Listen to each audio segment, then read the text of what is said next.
Hello friends, నేను రాజుగారు.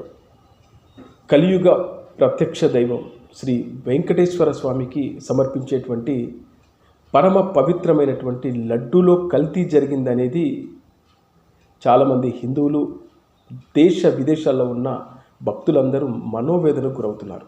స్వామివారికి సమర్పించే లడ్డూలో పంది కొవ్వు, అలాగే గొడ్డు కొవ్వు, అలాగే వివిధ ఆయిల్స్ కూడా కలిశాయనేది ల్యాబ్ రిపోర్ట్స్ చెప్తున్నాయి. మరి ఇంతటి పరమ పవిత్రమైనటువంటి ఆ శ్రీవారికి సమర్పించే లడ్డూలో ఈ కల్తీ చేయాల్సిన అవసరం ఏమొచ్చింది? వినాశనానికి కాకపోతే ఇవాళ దీనిపైనే దేశ విదేశాల్లో ఉన్న హిందువులందరూ బాధపడుతున్నారు. ఏంటి ఈ పోయేకాలం? ఎందుకు ఇంత దిగజారిపోతున్నారు? తిరుమల శ్రీవారి లడ్డు అంటేనే ఒక అద్భుతం.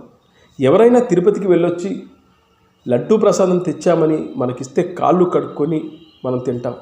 ఆ రోజు కనుక మనం నాన్ వెజ్ తినుంటే ఆ ప్రసాదాన్ని జాగ్రత్తగా దాచిపెట్టుకొని తెల్లారి స్నానం చేసిన తర్వాత అది తీసుకుంటాం. అంత పవిత్రత కల ఆ లడ్డు విషయంలో వైఎస్ఆర్సీపీ గవర్నమెంట్ ఎందుకు అంత దరిద్రానికి, దారుణానికి పాల్పడిందో మరి వాళ్ళకే తెలియాలి.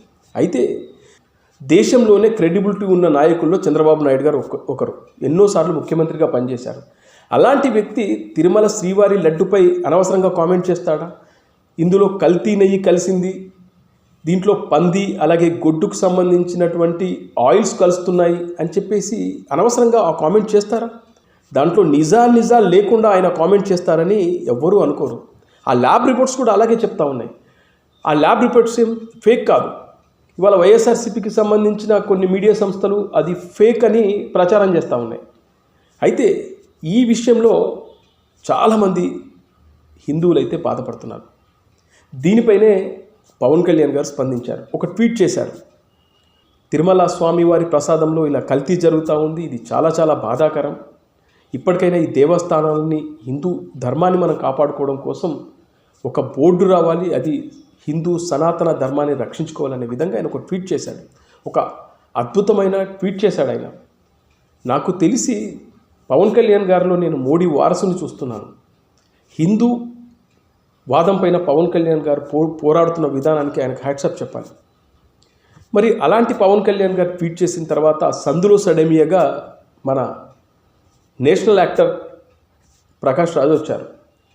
ప్రకాష్ రాజ్ ఏమంటున్నారంటే, పవన్ కళ్యాణ్ గారు, మీరు ఒక రాష్ట్రానికి సంబంధించిన డిప్యూటీ సీఎం, మీరు మీ రాష్ట్రానికి సంబంధించినటువంటి ఏదైతే తిరుమల తిరుపతి దేవస్థానం ఉందో అంతవరకే మీరు మాట్లాడుకోండి. మీరు అక్కడనే దాన్ని, ఆ తిరుమల తిరుపతి దేవస్థానానికి సంబంధించిన వాళ్ళపైన మీరు చర్యలు తీసుకోండి. దాని వెనకాల జరిగిందా లేదా ఎంక్వైరీ చేసుకోండి. కానీ దీన్ని నేషనల్ ఇష్యూ చేయొద్దు. అనవసరంగా దీన్ని మీరు నేషనల్ ఇష్యూ చేస్తూ ఉన్నారు. దేశంలో చాలా సమస్యలు ఉన్నాయి, మళ్ళీ ఇదో కొత్త సమస్యనే అంటూ ఆయన ట్వీట్ చేశారు. ప్రకాష్ రాజ్ గారు అనుకుంటున్నట్లు ఇది నేషనల్ సమస్య కాదనుకుంటున్నారు. ఇది ఎగ్జాక్ట్లీ నేషనల్ సమస్య. ప్రపంచవ్యాప్తంగా ఉన్న హిందువులు కానీ, ఎంతోమంది ముస్లింలు కూడా శ్రీవారిని దర్శించుకున్నారు. అన్యమతస్థులు ఎంతోమంది తిరుపతికి వచ్చి, తిరుమలకు వచ్చి స్వామివారిని దర్శించుకొని వెళ్ళారు. అంతెందుకు, బాలీవుడ్ యాక్టర్ షారుఖ్ ఖాన్ కూడా తిరుమలకు వచ్చి రీసెంట్గా దర్శనం చేసుకొని వెళ్ళారు, బొట్టు కూడా పెట్టుకున్నారు.